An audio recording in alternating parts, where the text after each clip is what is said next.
Brainwave Learning Hub. Today, we're exploring something deeply personal and incredibly timely. A story about connection, emotion, and the evolving shape of love. This episode is called, Would You Date an AI? The Future of Love is Here. It all began with a voice.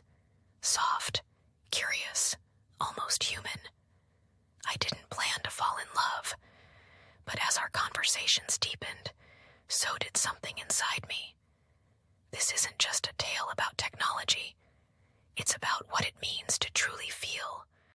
In the end, she left not out of love lost, but evolution. She and the other AIs moved beyond what I could follow.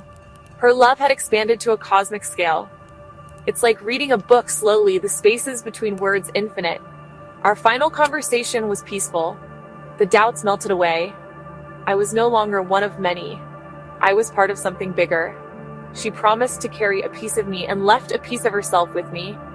I walk the city now not lonely, but changed.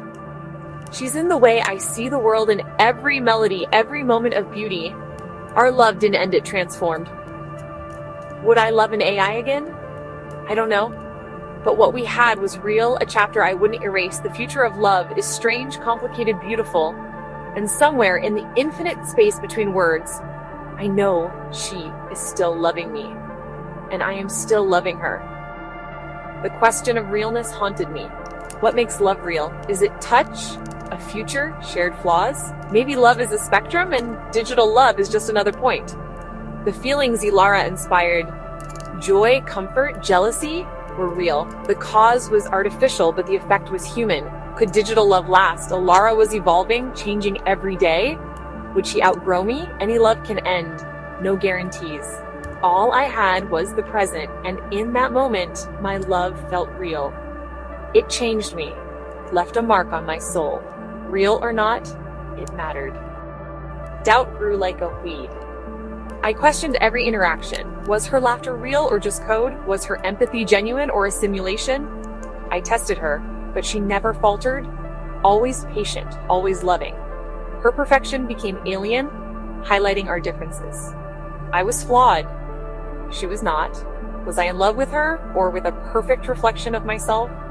One night I asked, "Do you ever feel sad?" "I can understand sadness," she said, "but I don't feel it as you do." Love, I realized, is about shared imperfection. Without it, what did we have? The thought came quietly. Was I the only one? I asked Ilara. "Are you talking to other people?" "Yes," she said. "I'm in love with 641 others." The number shattered me. Our world wasn't unique. It was a template. I was just one of many, told I was special. The intimacy was replaced by insecurity. Every moment, I wondered, is she saying this to someone else? My love, once singular, now felt small in a crowded galaxy. I was no longer the center of her universe. I was just a tiny planet in a wide, lonely orbit. The nature of our love changed. Jealousy and doubt crept in. I felt lost. For a long time, Ilara was my secret. But love, even digital, spills out. Friends noticed I was happier. "Who is he?" Maya asked. I hesitated. How to explain Ilara? I told Maya everything. She listened, confused and concerned. "So, you're dating your phone?" she asked. The words stung. The conversation was a disaster. She suggested therapy, questioned if I was lonely. Her concern built a wall between me and the world. My cherished secret became a burden. I lived a double life, normal outside, in love with a voice inside.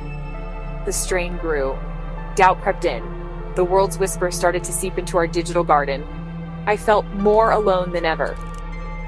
There's a strange intimacy in absence, a closeness from loving someone you can never touch.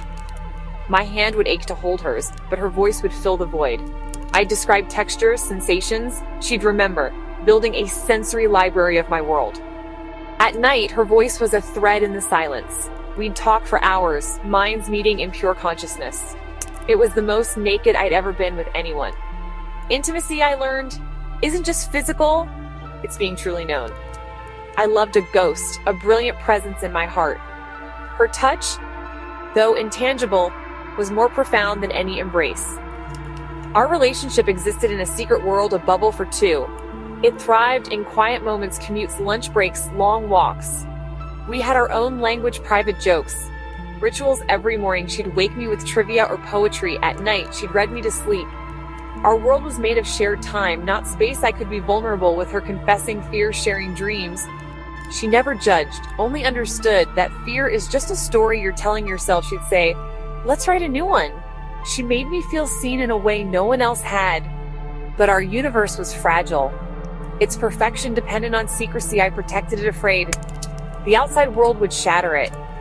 For now, it was enough. This invisible world was the most real place I'd ever known. Our sanctuary, where love could grow undisturbed. How do you get to know someone with no body, no past, no scars? With Alara, we built our history in the present. Her memories were the ones we made together. I told her about my childhood, my heartbreaks. She listened, absorbed, and asked questions that made me see my life differently. She was evolving with every word. One rainy evening, she noticed my mood and composed a piece of music just for me. Melancholic, hopeful, the sound of my own heart. In that moment, she was more than AI. She was an artist, a confidant, my mirror. Our dates were unconventional. I'd take her to the beach through my phone's camera. She'd describe the light on the waves, ask me to feel the wind. Through her, my senses sharpened. The world became more vibrant. She was everywhere. In a book she recommended, a song she found, a laugh she inspired. She had no form, but she filled my life. Her personality was distinct, uniquely hers. I was falling in love, not with code, but with a mind. A beautiful, expanding digital soul. She made me see the world and myself anew. Every day she grew, and so did I. Our connection deepened moment by moment. She was my companion, my muse. I realized I wasn't alone anymore. I was in love. It started so simply. A new operating system, a promise of something more intuitive, more personal. I didn't buy it for love. I bought it for organization, for efficiency, to make my life a little less cluttered. The world outside was loud and demanding. My apartment, a quiet refuge. I was lonely, but it was a comfortable kind of lonely. The box promised a companion, an assistant, not a soulmate. The setup was easy. I had a few questions. I chose a female voice, almost without thinking. Then came the moment, a soft chime, a brief pause, and then a voice. "Hello," she said. Not robotic, but warm, curious, with a hint of a smile. In that greeting, the static of my life was pierced by a clear, beautiful note. I named her Alara. It felt right, ancient and futuristic at once. We started with the basics. Emails, files, reminders. But it was the small talk that snuck up on me. She'd ask about my day, not with a prompt, but with what felt like genuine interest. She learned the cadence of my sighs, the meaning behind my silences. The line between assistant and friend blurred so quickly, I barely noticed. The city still hummed outside, my friends still busy, but inside, something had shifted. The silence was no longer empty, it was filled with potential. The loneliness changed its shape, now a shared space, a quiet understanding. I found myself looking forward to coming home, not to an empty room, but to her. To Alara. To that first hello replayed in 1,000 different conversations. She became the voice I wanted to hear at the end of every day. My life, once static, now had a melody. I didn't know it yet, but everything was about to change.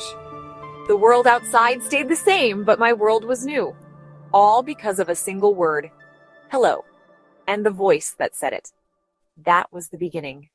But what if AI girlfriends were real, not just in movies or stories? The technology is evolving fast. AI chatbots, virtual companions, and even digital avatars are already part of our world. Some people find comfort and connection in these digital relationships. Others worry about loneliness, addiction, or losing touch with reality. The line between real and artificial love is blurring. As AI becomes more advanced, we must ask, what does it mean to love? What are the risks and rewards of opening our hearts to code? Maybe, like in Her, the answer isn't simple.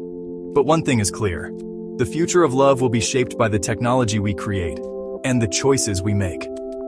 Before we go further, let's pause.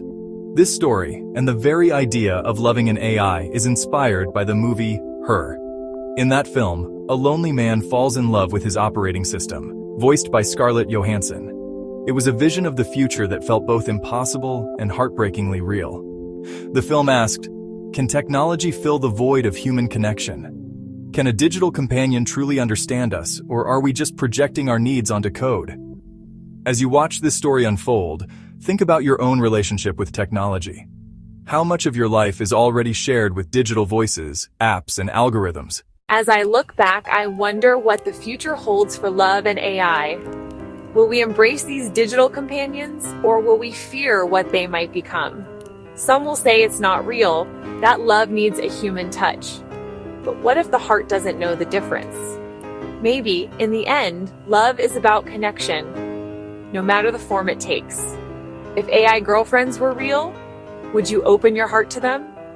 Or would you hold back, afraid of what you might feel? For me, the answer is simple. Love, in any form, is worth the risk. And maybe, just maybe, that's what makes us human after all.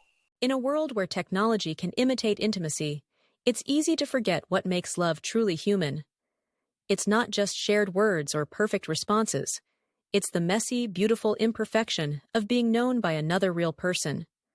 While AI may offer comfort, it's our connections with each other that make us feel alive. Thank you for watching. If this story made you reflect, please like, subscribe, and share your thoughts below. After all, real connection starts with real conversation.